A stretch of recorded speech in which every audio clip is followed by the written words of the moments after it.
All right, let's do it. I'll see if I can stay upright during the entire thing. I'll pinch you if you fall asleep. Yeah. So we are now live. Welcome to this Mini-Chautauqua. No more. Hold on. So we I've are done it now wrong. I've done my thing live. wrong. Oh, that's We weird. are now live. Welcome My to the bad. Mini-Chautauqua with Christy and Bryce from Millennial Revolution. Welcome. Hello. Yay! It's so good to have you here, and we decided to put on these events to talk to all of the people who couldn't make it to Chautauqua because there's only so many tickets. Right. But we wanted to make this available and these kind of conversations available for everyone else out there. So that's why we're doing it. That's why we're here. We've got lots of people tuning in. And one of my favorite ones, Kevin and Michelle Hansborough said, your book really helped inspire them to consider FIRE, and therefore they retired late last year. So you were inspiring people to quit like a millionaire. Yay! Congratulations! Take Yay. that, U.S. labor market. Ha! They also had a question. They said they'd be very interested to hear your thoughts on particular investments to help in an inflationary environment. And has your portfolio changed? Yes. Have you sold off everything and ditched your entire strategy given inflation? No, not at all. Bitcoin is the way. Yes. Bitcoin. I mean, Bitcoin. Yeah, Yes, sure. Bitcoin, not Buttcoin. The actual, so I did it because people were asking us on this about this on the blog, like, does the 4% rule, does FIRE still work in a high inflationary environment? And the last time that inflation was this high was like in the late 70s, and I was a strapping young lad of -3 at the time, so my memory of that period is a little fuzzy. Aren't you in your 40s now, Bryce? yeah. The millennial label is becoming less cool as time goes on. But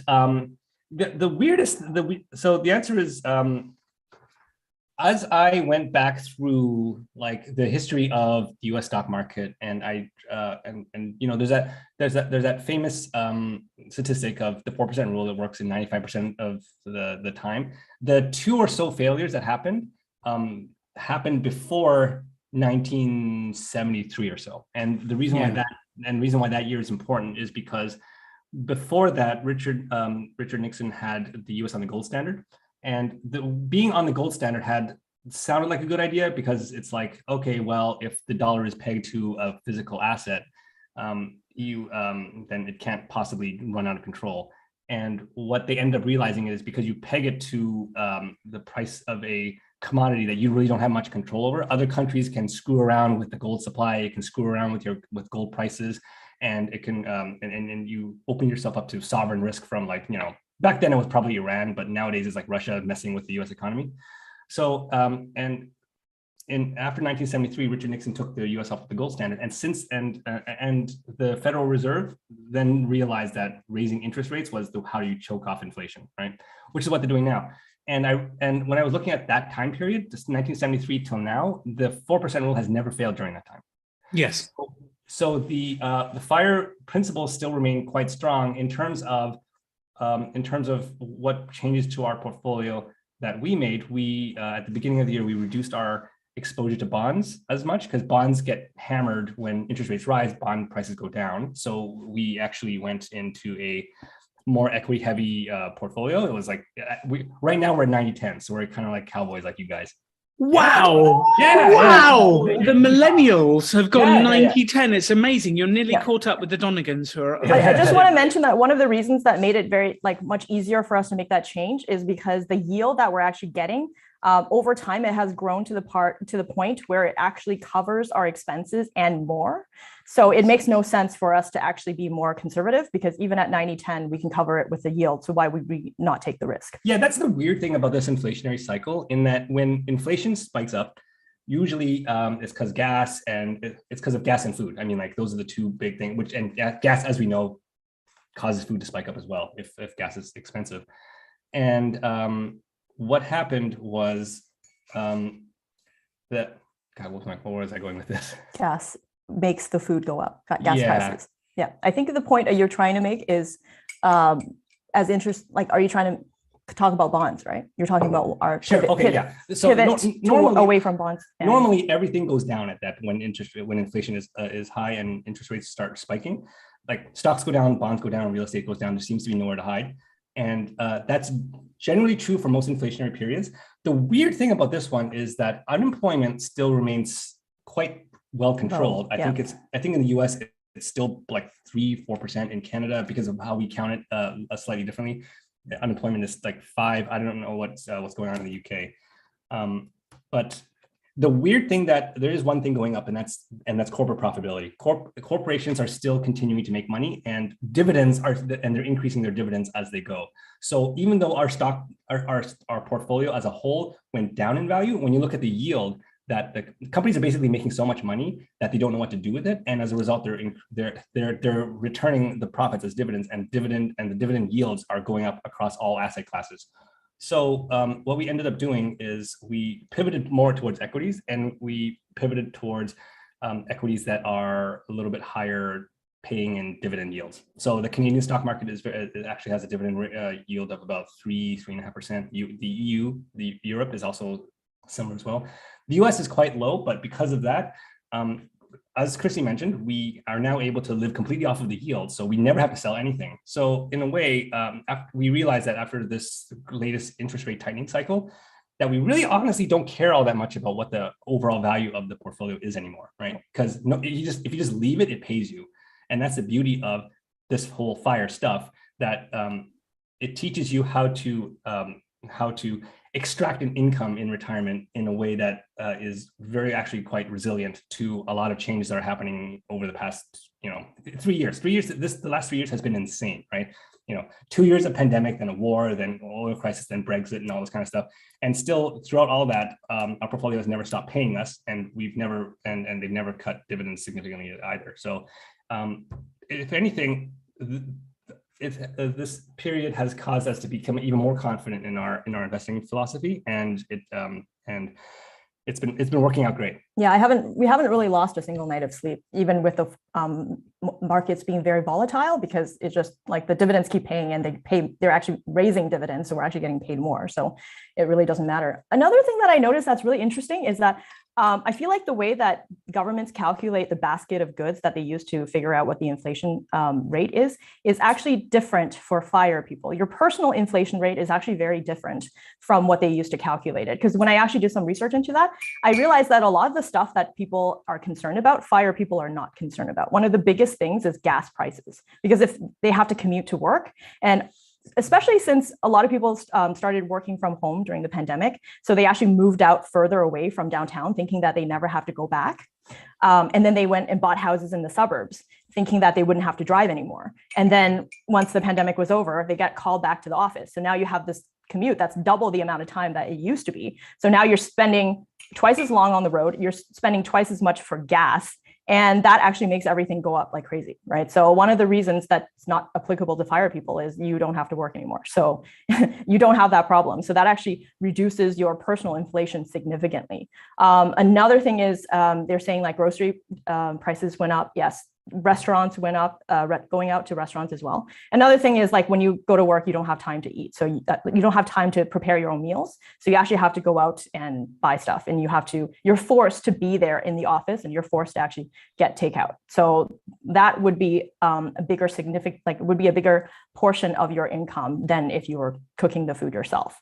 And just like a number of things that I noticed in there that affects people who have to go into work versus people who are retired, or they can completely be fully nomadic, fully location independent.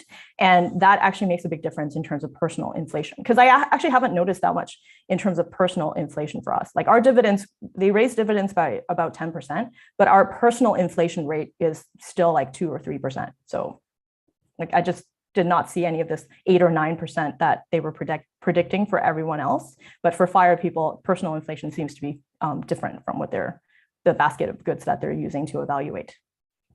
Isn't that interesting? So inflation is dependent vastly on what you spend your money on. If you have to spend your money on stuff that's going up, inflation will hit you very, very hard. Yeah. So a question from Finn. Can we do the little follow-up question from Kevin first? Yeah, let's do the follow-up question from Kevin and then come back to Finn. Kevin and Michelle said, is that 90% that you've got in equities still in a mix like you list in your book? So what is the 90% in? Is it mostly VTSAX or VTI, or did you shift the mix? Like, what are you investing in?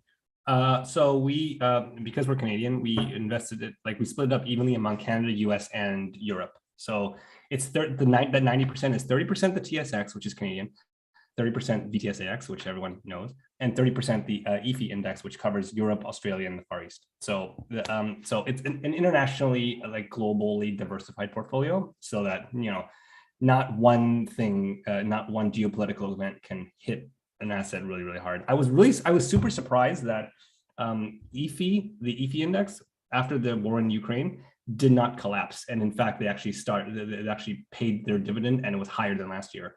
So companies in Europe are still able to make money, despite the fact what's going on in the Ukraine. And at the end of the day, that's actually the really important thing. The up and down gyrations of the stock market are just like noise. It's based off of like what happens in the news, what the central bank does. Like they just up here in Canada, they just recently raised their interest rates by 1 percentage point today.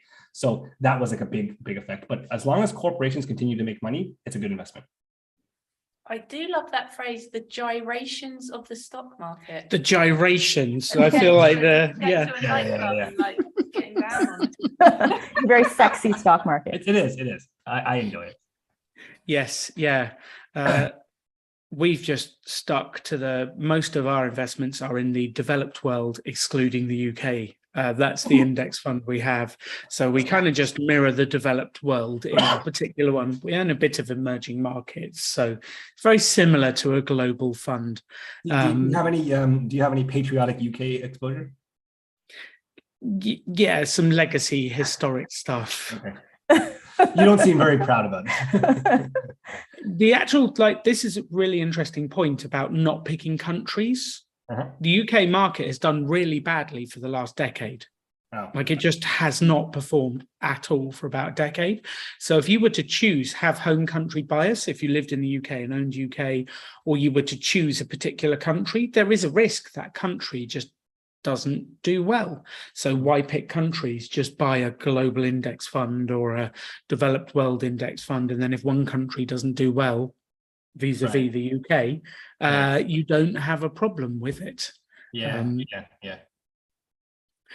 So let's move on to Finn's question, which I find fascinating, and I'd love to know your answer because I have a fairly clear one on this in my head. Okay. So he said, supposing you sold your house at the top of the market this year and had a large sum to invest, maybe $1 million to invest right now, what would you do? Would you go all in now? Would you dollar cost average over X time period, waiting for interest rates to peak, or something else? What would you do? Okay, Chris, do you want to take a crack at this? Yeah, I think this actually changed recently, because before we were thinking like, okay, never, like we don't need to buy bonds. It doesn't make any sense at all, right? But now, given that interest rates are rising and the return on bonds are actually getting more attractive over time, and you don't want to get in before they stop raising interest rates because the value is inversely proportional to the actual like yield. So then once they stop raising interest rates, then you can actually look at it and see if this actually makes sense. So one of the things I would actually look into is, does it make sense to buy into bonds at a certain point once they stop raising the interest rate? So, but you can't just like 100% be bonds, because you actually have to account for inflation going forward. So you have to look at equities as well. I think in terms of DCA or just dumping everything in, mathematically, it makes sense to dump everything in. But personally, I prefer to go with DCA, which is what we've been doing this year with any of the passion project money that we've had. Yeah, and it's actually dollar cost averaging. Why are you doing that? Yeah, that actually makes perfect sense this year, because as we were actually going down, we actually hit it on the down points. So on a down year, DCA actually beat just throwing everything in at the beginning of the year. And one of the reasons why our portfolio is actually doing better than if we had dumped everything in the beginning of in January. Alan, what's your take on that question? Well, I think my thing is, DCA may have performed well over the last 6 months, but that doesn't mean it will perform well over the long term. And the big expression that I'm sure you've repeated many times is time in the market is more important than timing the market. Yep. And when we went to Chautauqua, we had a giant lump of cash that we wanted to invest, giant. And it was all sat there, not performing very well. And without fail, J.L. Collins, Mr. Money Mustache, and the Mad Scientist all said to us, time in the market, like invest it in one lump sum. However, the Mad Scientist did say, I know that I should lump sum invest, but I can't personally do it. I'm dollar cost averaging my money in right now. Right. And like Mr. Money Mustache said, and I really enjoyed this bit, he said, like, the first time you do it will feel horrible and you'll be nervous about it going down the day after. And after a while, you just go, never mind, and you get on with it. Like for me, this simple question would be, the market's on sale right now. Stick the whole million in one go and let it grow. That's it.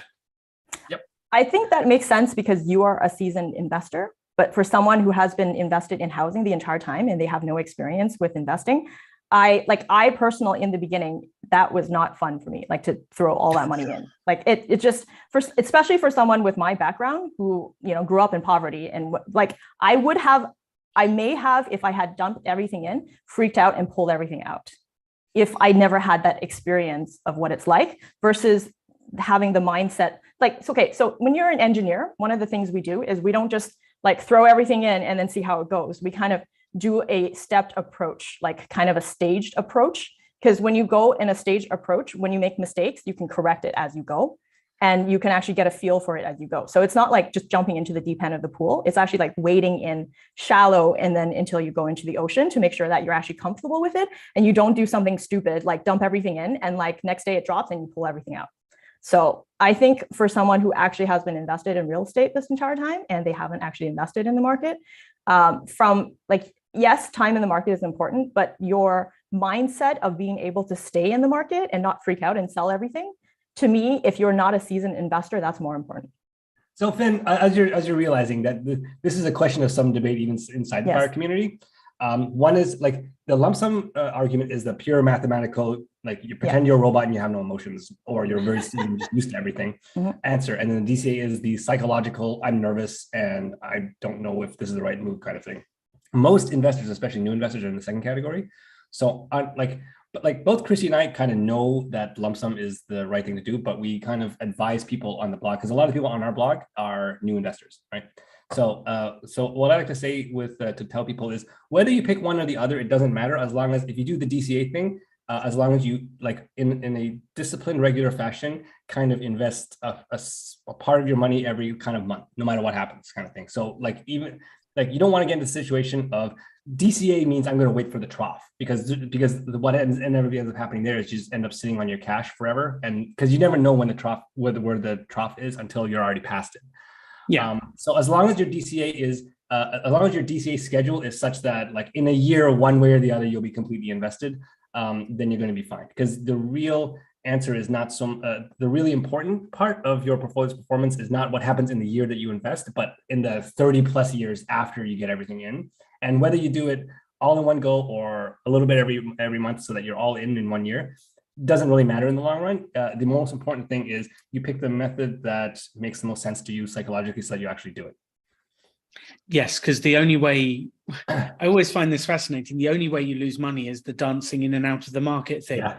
So if you invest and leave it over the long term, you will be fine. And I guess like the assumption that I made in my head was Finn has got a good emergency fund. He's set himself up financially. He's listening to a Chautauqua event. He's probably like a long way. So the assumption I made in my head immediately was, well, mathematically, just get on with it. What are you talking about? Jason made a great point as well. It doesn't have to be all or nothing. You could put the largest amount you're comfortable with in, start with, and then dollar cost average the rest as you go. Which I feel like Katie should be shouting, it's not binary. Should we move on to another question? Yes, give us the question, Katie. Bobby says, what are your thoughts on tax loss harvesting strategy during this down market? I'm actually planning on doing some of that. So to the people who are not as familiar with that term, tax loss harvesting simply means that when you're when your assets or your ETFs are sitting at a temporary loss, you sell a bunch of them and then rebuy back into the market, so that you realize a capital loss. And what a capital loss does is a temporary capital loss means that you can then use it to offset capital gains later. So the only thing, what's important to realize when you do something like this is that you don't buy back into the exact same ETF, because there's something called a wash sale rule, where if you literally sell something and then buy the exact same ETF within 5 minutes, the IRS or the CRA or whatever the UK version is, HMRC, Her Majesty's Revenue and Customs, darling. Oh, so fancy. I know, they just charge you more. It's got like a crown and stuff in their of course. logo. It is in their logo. Their Yeah, crest. their crest. Anyway. Yeah. Anyway. So what we do is, for each of our ETFs, we have another ETF that kind of it tracks the same index. So for example, if you were in VTI, another index that tracks basically does the same thing is SPY, which tracks the S&P 500, or VOO, for example, on the Vanguard side. So what you could do is, if you want to do a tax loss harvesting, you sell VTI and then you buy VOO or SPY, and then 30 days later, or whatever the wash sale rule in your country has tells you to, you have to wait. Then when the 30 days pass, you just sell VOO and then switch it back to VTI. So that way you get to do you get to harvest the tax losses without being out of the market for 30 days, which, if that 30 days is all the gains of that year, you're gonna feel like you missed out, which, so that's how we're doing it. And we have, Chris and I are actually discussing about doing that with our European assets. Yeah, so the fund that we're thinking of doing that is for IFA. So we're looking at the equivalent, which is IEFA, which didn't get created until 2012, but it's basically tracking the same thing with slightly less fees. So we just want to evaluate whether that makes sense for us to do it. Yeah. I love it. We've been doing it between the developed world and the global fund, because they're 90% the same. Mm-hmm. But the extra 10% is just the emerging markets. So we've been selling off one, buying the other, and then kind of eventually in my head we'll be going back the other way in so many years' time. But it's quite interesting when you start to harvest those gains and go back the other way. And I hadn't thought to wait and then switch it back. You hadn't? No. It'll be a long process, but fun to do every year. No, I meant what Bryce said about waiting the 30 days. Oh, wait the 30 days and switch it back. There's not much point because they're 90% the same. If you like the new fund, it's totally fine. And then next time you want to do a tax loss harvesting, you then switch it back. Yeah, exactly. So we have a question, Katie. Yes, we do. Gary says, are you aware of any indicators or data that speak to the size and increase or decrease of the FIRE community over time? Are we growing or are we shrinking? Yes. I'm growing. It's not good. Too many Argentinian stakes. So based on, I don't have exact data, but based on book sales and then foreign rights and things like that, I've noticed a growth with FIRE and interest internationally. So I think in the States, it's actually a little bit saturated because a lot of people know about FIRE. It's actually more mainstream than you think it is. I think something like 10% of I don't know if it's 10% of software engineers or something no, I think it was more than that. Totally forgot what the percentage was, but it's a certain high number of people in Silicon Valley already know about Mr. Morning Mustache, because for engineers, it's very, very obvious for them to do because it's a very mathematical equation to do for FIRE. But internationally, it's still quite new. And I've noticed a growing interest in Asia, specifically China, because people are getting so fed up. Yeah, because they have this work culture, and you think it's bad in North America. There's a work culture called 996, which is 9 a.m. to 9 p.m., 6 days a week. And that was created by Jack Ma. Of Alibaba fame. Yes. Why are they stopping at 6 days? Why isn't it 9? I know. Or 999.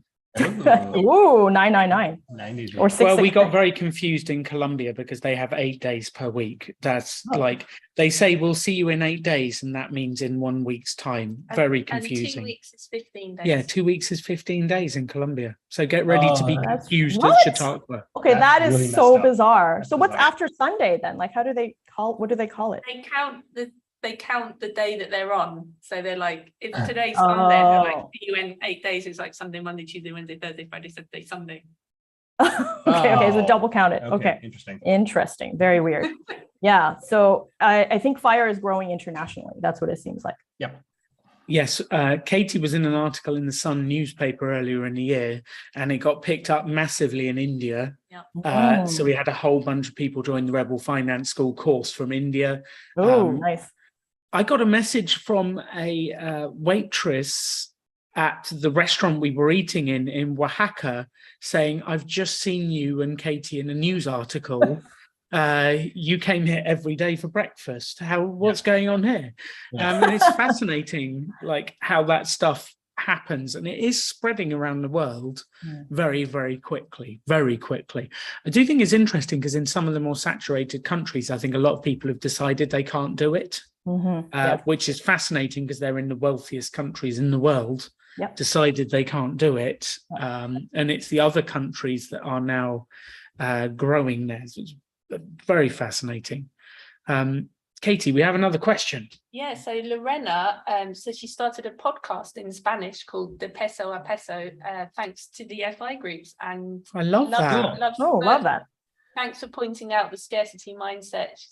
She says she had it, but not anymore. Thanks to you. Oh, Thanks nice. for tuning in, Lorena. So her question is, she has $115,000 in cash. She's had it for 1 year in cash and can't decide what to do with it. Another Had it rental. in cash for a year. Should she get another rental or dump it in the market? The cash is losing value. Exactly. Every day, of course. We need to get on with this. So the question of investing in the stock market versus investing in investment real estate, it's a big debate inside the fire community. But so there are certain people like Paula Pant, for example, that made their entire fire fortune and their entire fire community based off of rental real estate. But even she will tell you that it's a lot of work, right? It's a business. It's a business. Alan, you rented out flats in Basingstoke. How'd that go? Yeah, exactly. We had our flats in Basingstoke for many years. Like, it made us good return, but it's a business because when the shower breaks, when the toilet breaks, the tenant rings you, or you need a property manager, or the tenant leaves, you've got to find a new one. It's a business. Yep. And we always think about it as like a scale of pacificity. And if you've got, like, building a business is like the least passive thing you can do at the start. Like, it takes a lot of time. You've got owning a property, which if you've got a property manager, it's more passive, but you make less profit. If you do it all yourself, it's less passive. And then, like, right down at the bottom of the scale, the most passive investment we have ever found is stocks and shares through an index fund. VTSAX never rings me up in the middle of the night and tells me that they've got a problem. Yeah, the toilet's broken, VTSAX needs help. It just doesn't happen like that. So it's the most passive one we've ever come across. Lorena said she has 2 rental properties. She likes the monthly cash flow. Addicted to the monthly cash flow. Yep, you get monthly cash flow with stocks too. I mean, like, there's this confusion that that with the stock market you have to predict what the value is, buy it at a certain price and sell it at a certain price and kind of like dance it out of the market. That's not how we advocate for this at all. Our approach is buy the indexes, live off the dividends, or mostly the dividends, and stock or rather ETFs also provide monthly cash flow in the form of dividends and interest, but I don't need to do anything. I don't need to fix any toilets. I don't need to, evict somebody who starts a meth lab in my VTSAX. It's like these kinds of things. There's this pattern that I see often. There are 2 types of real estate investors. One who thinks that real estate is the best thing ever, and then the second one is and the second one is when they encounter their first deadbeat tenant. And then they become very, very, very, very, very negative on real estate, right? Everything's fine when it's working fine. You have great tenants, but yet one guy who tries to start up a meth lab and blows up your place, then it becomes meth labbers. Yeah, they put tinfoil on the windows. We may or may not have had experience with that. So Kevin and Michelle said on a similar line, what are your thoughts on real estate funds or REITs as a Yeah, we own those. We own those. Portfolio?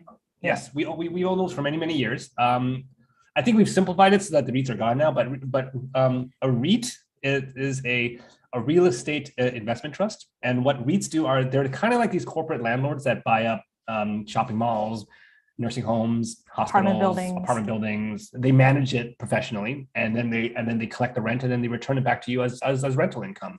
So it's a very passive way to invest it. Investment really. And it's great. You can index it. You can do all this kind of the same kind of stuff with ETFs. You can just buy one ETF that just holds all of the REITs in your country, and that works out. That works out really well. Yeah, so we own those for many years, and we liked it when we had it. I think once interest rates started rising, we pivoted from REITs back into dividend stocks. But while we were owned, but I have great things to say about REITs. I like them a lot. Excellent. Lorena did say, I manage one of them, so I know the issues with getting the calls, but I'm pretty handy and I love fixing stuff. And I think that's the difference. Like if you love fixing stuff and you love doing it, then it doesn't feel like a business. Absolutely. And then it feels like a good investment. If you don't love fixing stuff, like we want to be traveling around the world. The last thing we want is a call in Basingstoke saying, come back to Basingstoke. We love Basingstoke, but also, I don't want to be there. When we lived in Basingstoke, they were in the same building we lived in. So we could walk down the corridor in our socks without even putting our shoes on and just go and fix them. Exactly. I don't know why I felt so excited about just being in my socks, but it felt like worth mentioning. Lorena says, what's a good place to learn about REITs? Somewhere easy to start to learn about them. Have you got an article? Yep. So on our site, we mentioned them in our book, so that's a good resource. And on our site, there's this series called the Yield Shield, which is to briefly explain what the Yield Shield is. When you are accumulating and trying to save up for retirement, you don't need any REITs. You don't need any of these kinds of fancier, higher yielding ETFs. But once you retire and you actually need the monthly cash flow, we like to advise people to pivot some of their stock holdings towards higher yielding stuff like REITs, corporate bonds, what else? Dividend, like high dividend paying stocks, stuff like that. So REITs are one of the assets that do pay a higher yield, and that's so we write the series called the Yield Shield, and we teach people how to like kind of massage their portfolio to give them enough yield to basically kind of live on after retirement. So that's where I would start. Love it. So I'm going to be very interested about this next question because I don't know if Bobby knows who he's asking this of. But Bobby Lee says, for those who own a home, that question fails right at that point, I think. For those who own a home, is investing in your home, such as remodeling the kitchen to increase the value of your home, a good idea? We've never owned a home. We've never owned a home before. And call yourself upstanding Canadian citizen. Like, how can you call yourself a real person without ever? Wait! I never said I was upstanding. That's on you. That's on you. I never said I was an upstanding citizen. So the answer for that is it's kind of like it's a real estate investing question. We're not the experts at that because we've never done it before. What we have noticed though is that anything to do with your primary residence, you have to, in order, like if the bulk of your net worth, like a lot of people, many people are in the situation where the bulk of the net worth is in their primary residence. In order to unlock all of the capital in your primary residence, you have to sell it, right? And whether you remodel the home or you just sell it as is, fine. But eventually you're going to need to sell it. And at that point, you're going to need to figure out how to turn that into an income. So real estate investing, like in terms of like fire-friendly investments on the real estate spectrum, REITs is the most fire-friendly thing because it is passive and pays an income. In investment rental properties is okay because it does pay you monthly income, so you can have something to live on, but it is a lot more work. And investing heavily into your primary residence is the worst because your primary residence does not pay you an income, and in order to extract it, you have to sell it. And as we know right now, real estate is not doing real estate can be sidelined for reasons that are completely outside of your control. I think this is a perfect pivot for Al and Katie to tell us about their home selling story. Oh, yeah. Well, Or we not. It's okay. Or not. You don't have to talk about it. we did own a home, being upstanding members of the British Society. Yeah. I know And- you. Let's not go nuts. We had it for about 10 years. And then like the market was down at the point we couldn't sell it. So we rented it out. And we rented it out whilst waiting, trying to get an offer to sell it. And this was when we noticed there was tinfoil on the windows. This was when we noticed a few things going wrong. Eventually, like we got back in there afterwards, and like they damaged the work surfaces. They completely destroyed the oven. They damaged the doors, the flooring, like What do you thousands. think they did? Yeah, why tinfoil? Like that's how you keep extra heat in Well, I think it to was a keep weed things farm. growing. Yeah. Oh, okay. And reflect the heat back into the room is what Oh, I've I now didn't- learned from a bit of Googling. But we were a little bit, we weren't very savvy to it, were we? Because we went to visit the building, just looked from the outside and were like, oh, like, what's going on there? That looks a bit weird. Never mind, la la la. And then it was only months later, they were like, someone said, that's classic. Yeah, Oh my God. classic We were, behavior. after the last Chautauqua before the world turned to hell, we went to the four of us kind of had this little like get together after the Chautauqua in Portugal, and Alan likes making decisions with post-it notes. That's kind of his thing. Post-it notes and Marvel. That's like if he was stranded on a desert island, all he needs is a bunch of post-it There we notes go. A And a Marvel Disney- t-shirt on. And Marvel t-shirt. There we go. and a That's Disney- Alan in a nutshell. and a Disney Plus subscription. Anyway, so we all, like JL was there. No, actually JL was not there, but we all looked at, like, because they were trying to decide what to do with their real estate, and all of us looked at that thing and being like, okay, now's a good time to sell it. And then they went, yeah, great. And then like 3-4 years later, it's still like, it 3 was years, still right, this, yeah. Well, it was we just so had hard to do it. We had three. So we had the one we lived in and then the 2 rental properties. And we've sold the one we used to live in 2.5 years later. And the other 2 we're still trying to sell. Like there was a number you of still haven't- factors. Oh, They're okay. still going through. There's a number of factors that have influenced that, which was like we put them on the market just before the general election was called in the UK. So there's uncertainty, no one was buying. Then 2020 happened and like no one And was then allowed Christmas to, happened like, and Brexit happened and like etc. story of woe. And 3 years later, like they've at least been rented out mostly. So there's some income, but like talk about property being an illiquid asset. Yeah, Is the opposite of a liquid asset. It really is. yeah. So we've not had, like, we've earned good money off them, don't get me wrong, like they have created income for us, but with our current lifestyle of wanting to be nomadic, of experiencing the world, like there's other things we want to do with our time. So I'd rather be passive on the investing and active in my life. I think that the big takeaway here is it kind of sort of depends on what your own interests are. Like Pete's a good example of somebody who, when he's having a rough day, he goes into his garage and he makes a heating system out of lead pipes. You know, that's what he does to relax. Mhm. And that guy absolutely should be in real estate because that's what he does to relax. That's like he enjoys that. I do not. She does not. But at the same time, like we made all of our investments passive, and then we travel around the world and write for basically a living, like, you know. And I've pitched that to other fire bloggers, and they're just kind of like, that sounds awful. Like my mom, like I told mom that's what I'm doing, and then she's like, I hate writing. She's like writing. Why She's would like, I writing on want the to do internet. that? That's- Ew. Like it's just like it's a chore for her. Yeah, it's too much work. It's a chore for her, but we find it relaxing. Like Yeah. when we like when we're like cooped up inside during the pandemic, we would just start, you know, we would just start writing out article ideas. We'd start working on our next book, and we'd all do that kind of stuff. That's how we relax. So it really, you have to find the right mix of investments that really fits nicely into your Values, own personality yeah, and and your identity. lifestyle. Yeah. Right? If you like wielding a hammer and welding stuff, go for it. Like I think they should be 2 separate things. I think you should invest over there to have the freedom to do whatever it is you want to do in your free time. And I don't care whether you like writing, watching Marvel movies, swimming on the beach, like whatever it is. But the investing buys the freedom to do what you enjoy. And you do writing because you are phenomenal at it. I love your book. I love your blog. Love what you do. We bought our freedom to do other stuff. We do random YouTube lives and run Rebel Finance School and eat alfajores in Buenos Aires and stuff like that.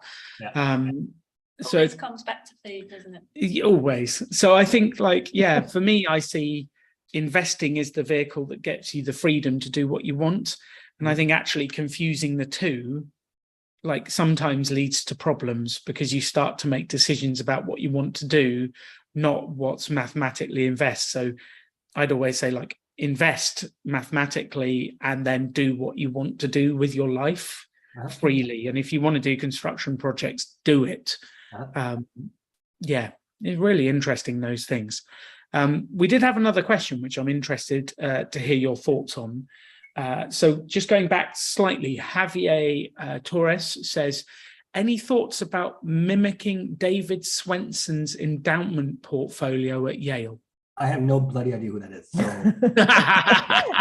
What's your thoughts about it, Bryce? He's the guy that was in what's the famous movie with the attractive blonde lady in a bubble bath? I know what you mean. Oh, The Big Short.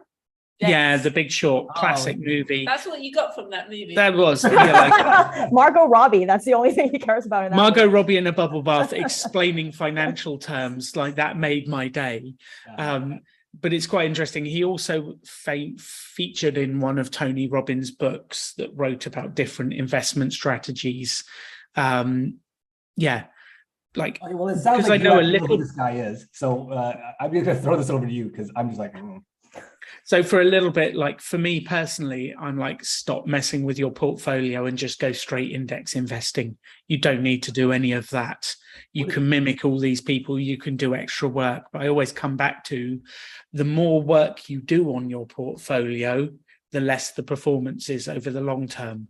Sure. And simple index investing tends to win out. So that would be my thoughts on that particular one, having looked at it a little bit. Those were my thoughts. So we'll move on to the next question. Katie, which question are we moving on to? Lorena says, is your book in Spanish yet? She did a summary of your book in Spanish, and at some point it will be an episode on her podcast. Oh, it is in Spanish. Yes. See, it is. Yeah. See. Did you translate it quickly? That's like all the Spanish I know. I've been terrible. I need to improve. Yeah. We do have a Spanish translation. It's coming out in Spain, but I'm assuming that they'll go like Spanish speaking world after that.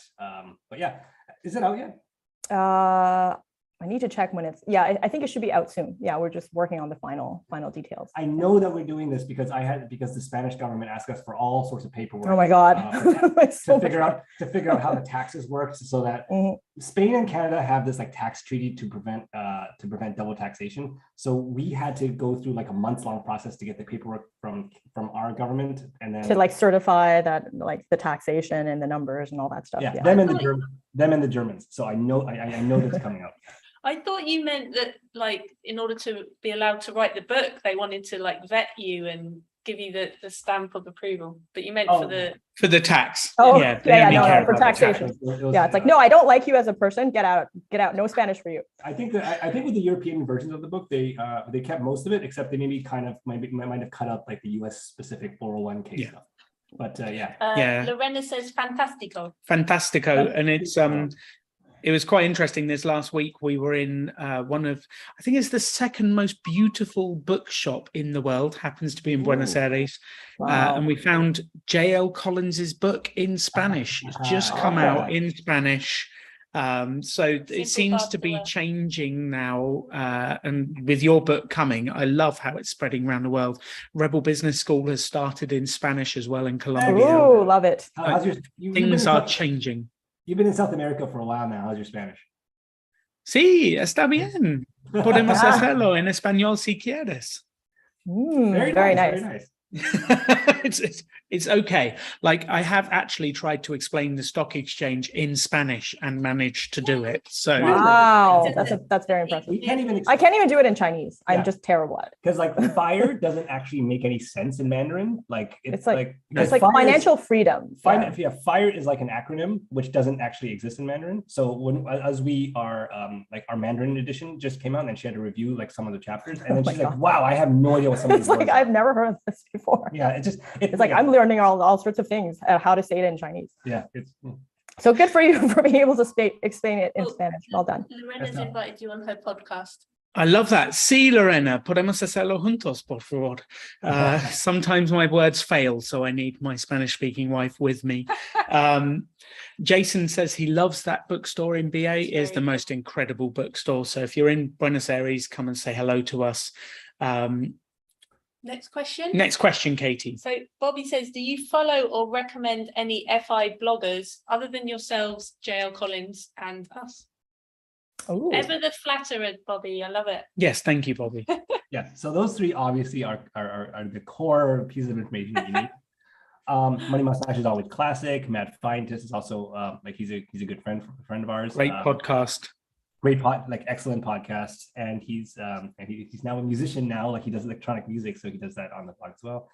Other blogs that we like to follow. I mean, during our travels, we met up with a lot of these guys, and we've gotten to know them and become quite good friends. Go Curry Cracker is another one. That's Jeremy. That's Jeremy. Yeah. He has 2 kids now, and he recently moved from Taiwan to California. So he talks a lot about living as an expat in Taiwan and how he was able to pay no taxes. Paula Pant for real estate, Yeah. Bigger Pockets for real estate. There's also Choose FI, which is great for podcasts and just general fire advice. Yep. Yeah, those are the big ones. Those are the big ones. And I think it actually shifts over the years. So when we first started, like we read and listened to everything. We listened to every episode of Choose FI. We read everything. As you sort of start to get to the fact, okay, we are financially independent now. We've heard the message many times. You sort of stop consuming as much. Yeah. And we definitely switched from consumers to creators as we moved forwards, which is quite interesting. As I remember, like I've never read fire blogs more than in the last year before I quit, right? Because it was it was just kind of like you just don't want to work anymore. You just kind of like what's going on with Pete, what's going on with JL. Also, that last year before you quit, it feels like an entire decade. Because you know that you like have to stay there and you're almost at the finish line. You can see it, but then you're like, oh my God, why is every single day dragging on forever? And then you just need all those podcasts and blogs to get you through it. Because you're like, I'm not going to give up. I know I'm almost there. I'm almost at the finish line. Come on, just give me the inspiration to get through this. Yeah. Katie, questions? Going back to REITs and real estate briefly. Kanetha, hello Kanetha. We're excited to see you at Chautauqua. She says, do you know if capital gains from the sale of an investment property can be reinvested in REITs to keep from having to pay the capital gains tax? They don't really want to buy or manage another property. Do you know about these rules? I don't think that's true, honestly. And in the US, I know they can avoid the capital gains if they just put it into another property. Yeah. And then they can delay they can kind of move over their cost basis to a new property, but I really don't think that's true for REITs. Okay. Interesting. Cool. Yeah.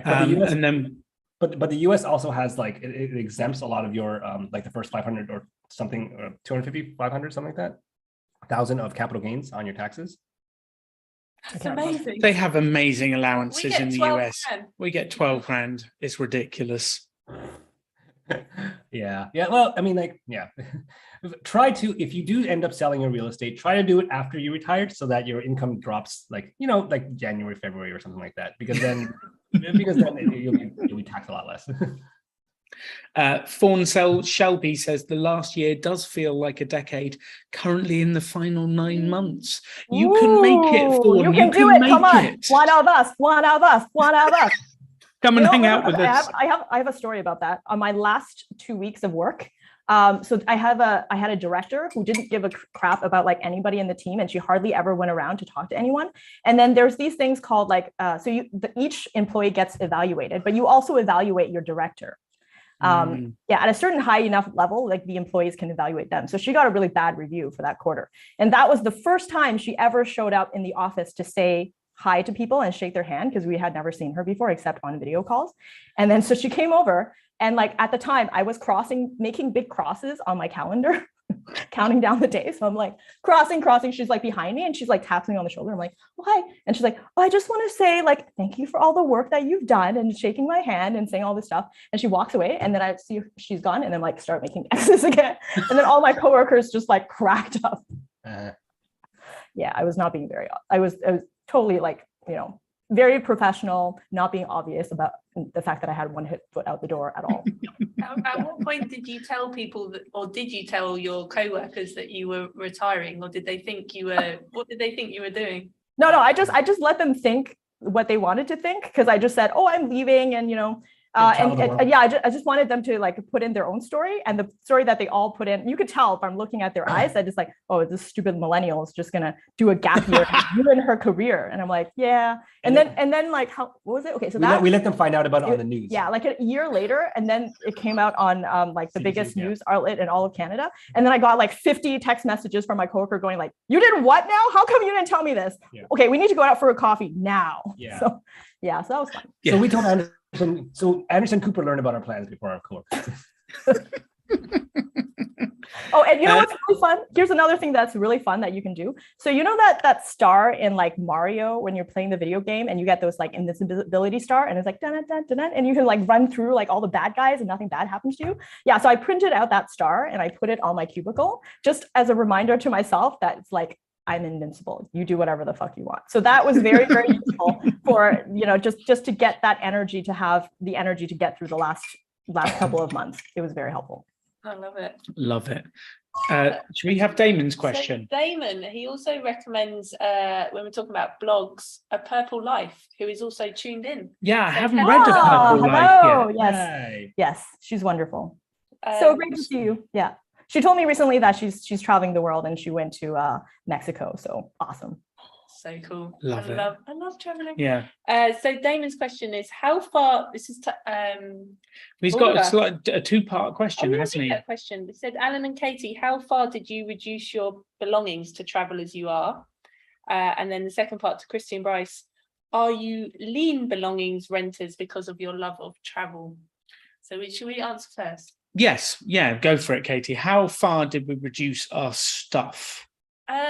Pretty far. We're not as hardcore as Christian Bryce. We have 2 like checked bags and 2 little backpacks with like a laptop bag. Mainly to hold all of the microphones and my technology. Half of one of those bags is full of tech.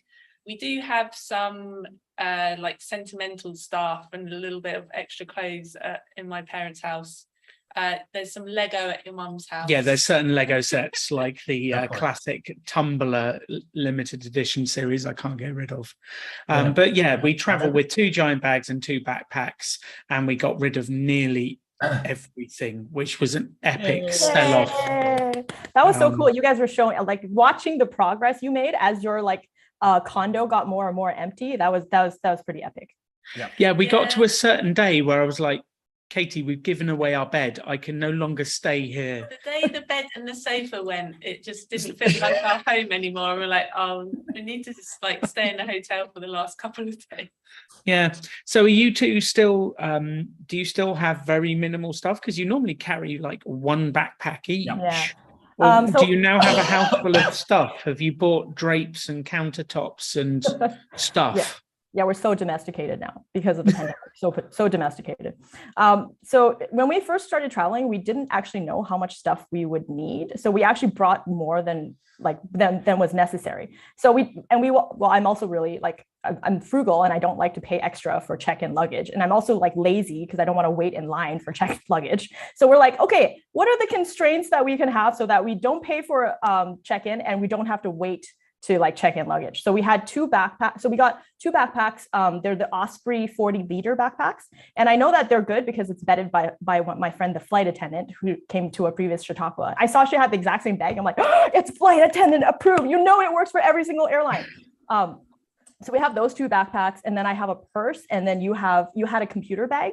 Eventually we put way too much stuff in the computer bag, and we're like, we don't need all this stuff. Like, why am I bringing all this like medication, like Advil and all these things? Like, they have Advil in other countries. Okay, just it's fine.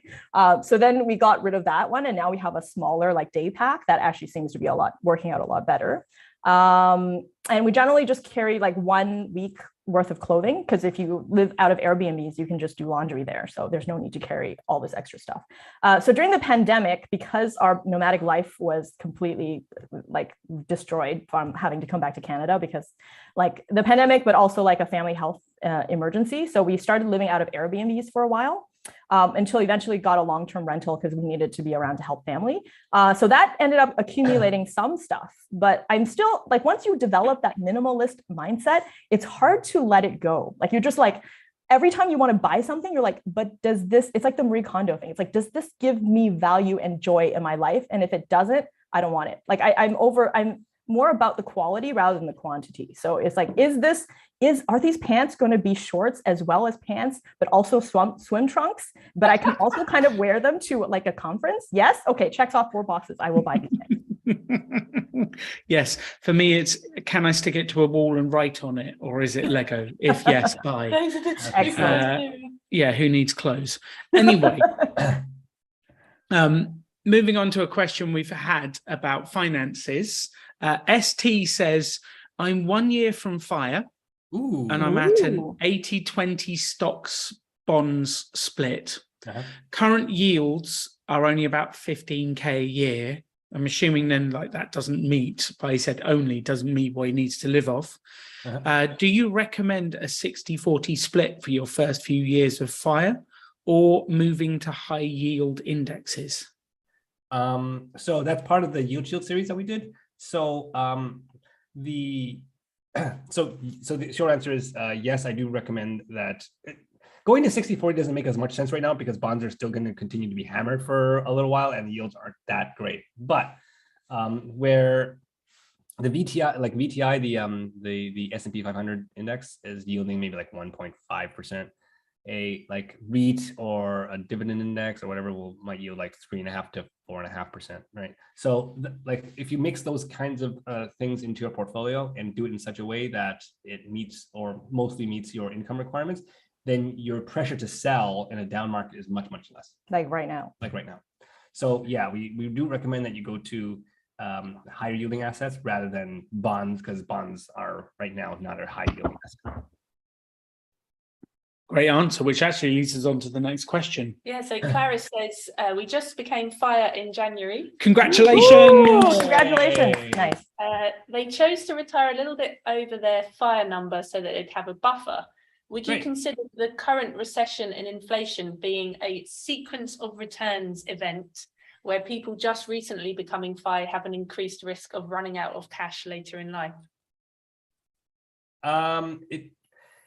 If you position your portfolio in such a way that you don't have to sell anything in order to meet your income requirements for the year, then this is our way of kind of getting out of the sequence of return risk. So to people who may not be aware or familiar with the term, sequence of return risks means that if you retire and then there's like a recession or a big stock market downturn like right now, and you are depending on capital gains in order to fund your retirement, then you'll be forced to sell when things are down. And as a result, you'll have less of those units to participate in the rebound back up.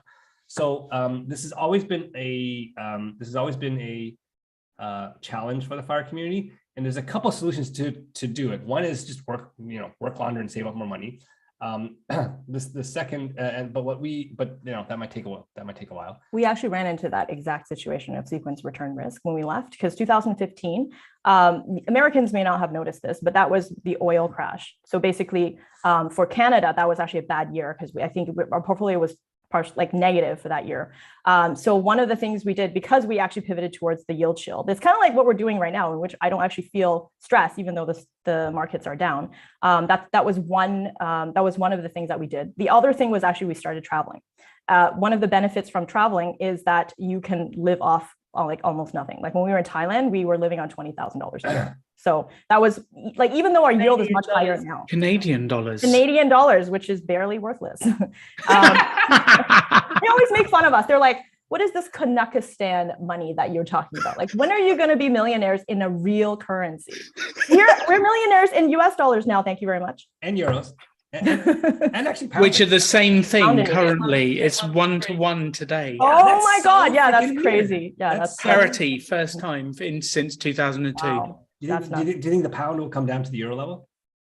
Well, it's currently $1.18 to the pound, so it's like unbelievably, like if you're American, this is the cheapest time ever to go to Europe, to go to the UK. It's unbelievable. Yeah, and who knows what's going to happen next? My crystal ball is faulty currently. Yeah, I remember, like, I'm used to the pound to US dollar exchange being like 1.7, 1.8, that kind of thing. Yeah. So yeah, so in addition to like having the yield and then the traveling, we also had a cash cushion.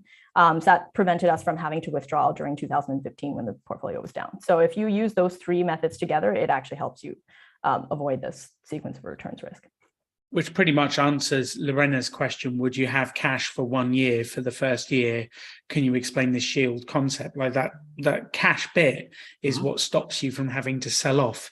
Right. And where all of the problems come is you have to sell in a down market. So if you can structure yourself through different things, so you don't have to sell, life is good because it always bounces back up. Exactly. And just keep in mind, you don't have to have cash for the entire year. It's the cash to cover the difference between your living expenses and the yield. So for us, our yield when we first left was like 35,000, right? And we needed 40,000. So you just need $5,000 to cover that gap. I love that. I love that.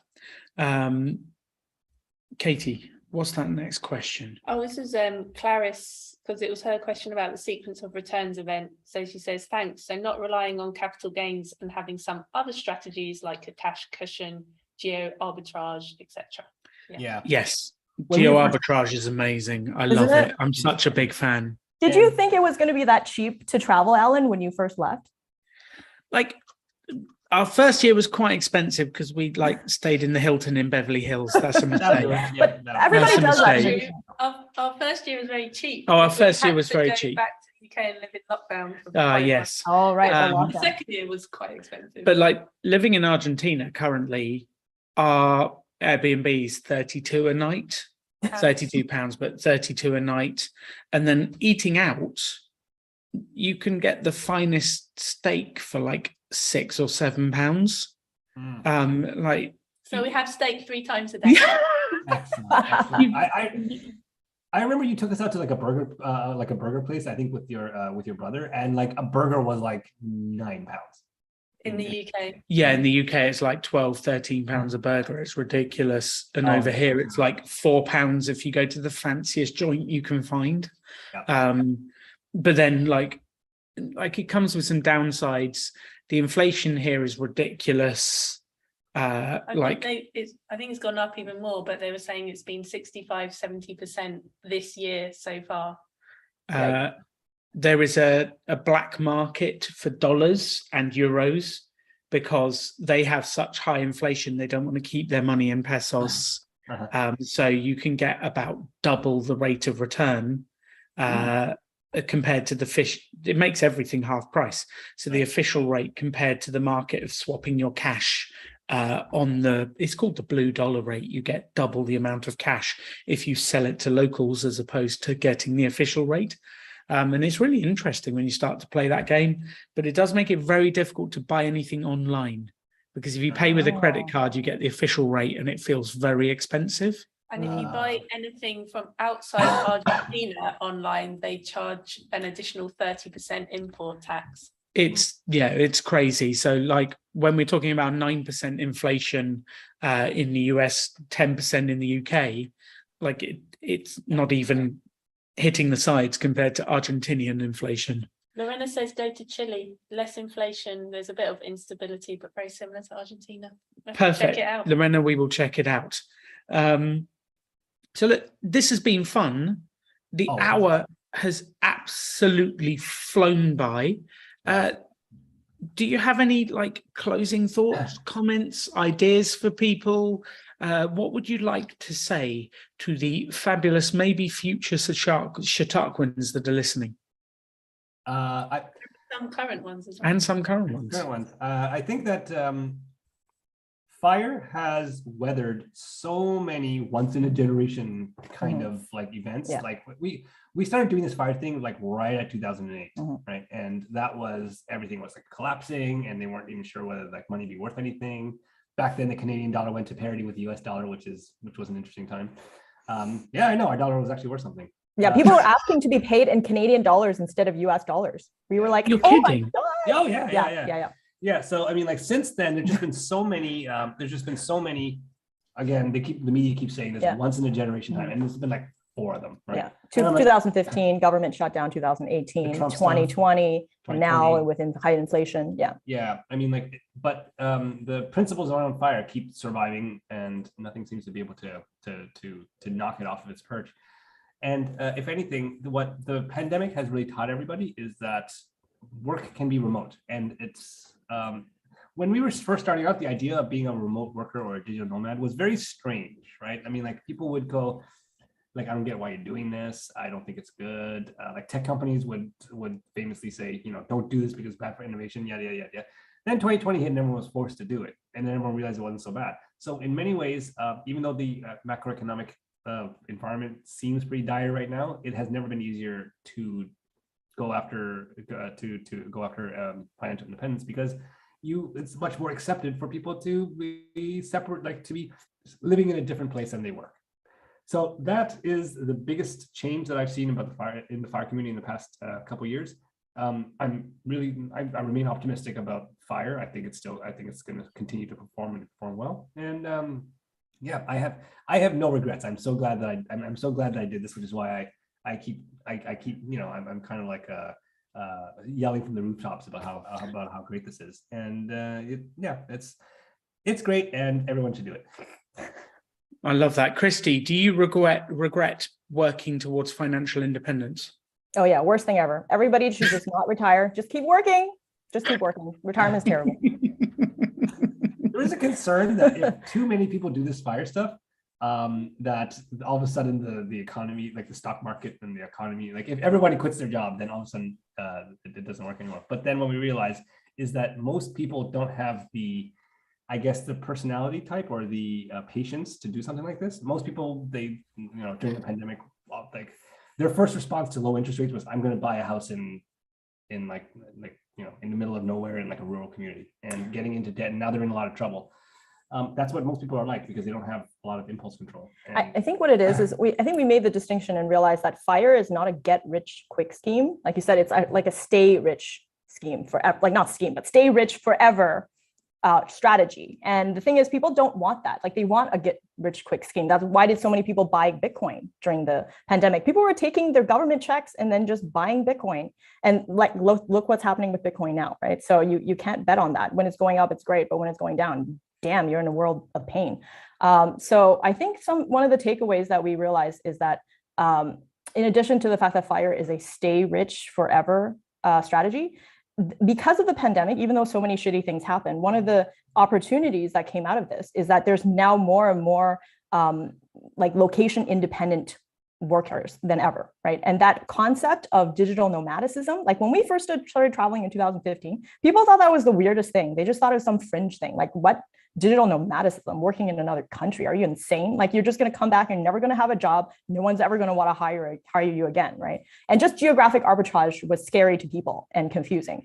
But now that's actually more and more accepted. It's more mainstream. I keep seeing stories about people who are like, I moved my family of 4 to Spain in the middle of the pandemic, and now my cost of housing is half as much as before, and my kids are a lot happier, and I actually can reduce my work hours to spend time with them, right? So now I think it's you can use this opportunity to design your life, so you don't have to like kill yourself to reach to the FI number and be like, if I don't reach this number, then I'm never going to retire, and then I'm a failure. No, you can use that to reduce the amount of stress and pressure you have at work, even if you just save, a quarter of the way to FI. Like that reduces be a quarter of the time that you actually have to work. And then now you can use that to do something else, right? And if you combine that with geographic arbitrage, which is way more accepted now, or just location independence, you don't even need to move out of your country, just move to somewhere that's less expensive and try to change your work to be more location independent. That increases the gap between how much you earn and how much you spend. That gets you to FI faster, or even partial FI much faster. So I feel like we have a lot more tools now than we did when we were in 2015, right? Because people thought location independence was crazy. They're like, there's no way I would ever have a job that lets me do that. So take advantage of these tools that came out of the pandemic and turn something negative into something positive. And hopefully you can use that to redesign your life and be happy. I love that. Katie and I have just been working on an article together that's coming out soon about is finance, like getting to be good finance, is it luck or is it process? And we had this thought of, if you walked into a casino and they've got 2 new games for you and they offered you these 2 new games, game 1 is you put your money in and you'll know almost instantly whether you win, and you might, there's an infinitesimally small chance, but you might be a multimillionaire instantly. Or game 2, you won't get the results for like 20 years and you keep putting your money in without ever knowing, but there's actually a really high chance you'll be wealthy and live a happy life for the rest of your life. Which game would you choose? And actually it's really quite interesting because there's something like 70% of the people in the UK choose the lottery. 50% of people in the US choose the lottery. They don't choose long-term financial success as a simple. And we've said it's not get rich quick, it's get rich slow and steady and repeatable. And we love it. So yeah, I love that closing message. Thank you for being part of Chautauqua, coming and doing the mini Chautauqua with us. If you're listening to this right now, check out their blog, read Quit Like a Millionaire. If you haven't read it, it's a fabulous, fabulous book. And thank you to everyone for tuning in. Hopefully we'll see you at a Chautauqua or somewhere randomly around the world at an event soon. And that's it. Thanks very much, everyone. Yay. Good night. Bye.